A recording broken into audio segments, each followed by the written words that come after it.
Ladies and gentlemen, my name is Eric Paxton. Today is June 25th, 2025, and time is 9:57 p.m.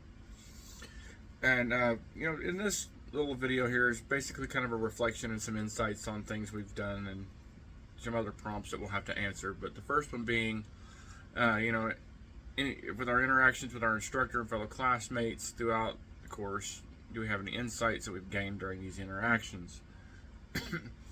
And I would say yes, because I've learned some things, as in regards to the AR platform, especially the AR-10, that while it looks on the outside a lot like an AR-15, there are some dramatic differences in the fact that nothing is mil-spec like there are on the AR-15s. The AR-10 is kind of its own thing, and manufacturer to manufacturer things could differ. Like I'll show you this one. I'll go ahead and show clear before we do. Nothing in there, no magazine, no ammo in the chamber. But like with this one, like right here where the upper receiver and the lower receiver mate together, it's rounded. It has that radius curve to it. And the Aero Precision one does not. It's a straight line down, straight line at a 45-degree angle, and then another straight flat surface on the bottom. So you can't take an AR, DPMS AR upper from an AR-10 and put it on a Aero Precision one, because the two won't match up. The surfaces are different shapes. As to where an AR-15, they're kind of mix and match. It's like a giant Lego piece. You got pull apart from here, there, and there, and put them all together and make one gun.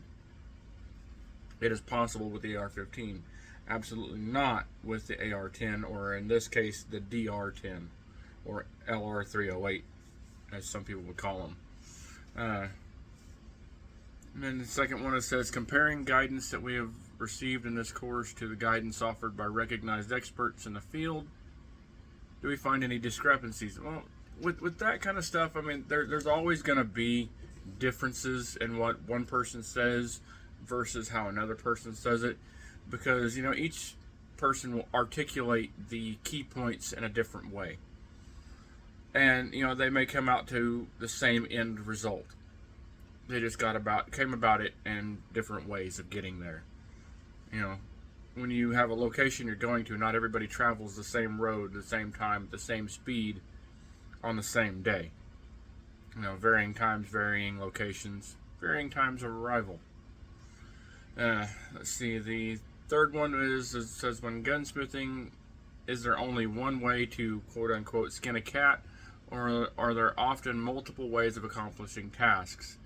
And like I just said, Gunsmith A and Gunsmith B are both doing the same project, or a similar project, and they arrive at it, the end goal, in different ways. And so one might choose to assemble the rifle from this end to that end. The other one may do it from the opposite end, or completely totally different from the other.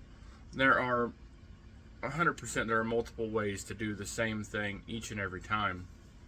And let's see, it says here for number 4, what future education and training will you pursue to continue building your understanding of important gunsmithing principles? I don't know about everybody else, but me personally, I have chosen to take on another certificate of, a completion certificate with SDI. And that one is going to be the handgun specialist. I'm not going to limit myself to just modern sporting rifles or shotguns. I'm going to mix and, excuse me, sorry. Excuse me. I'm going to mix and match different things and put them together. And, I'm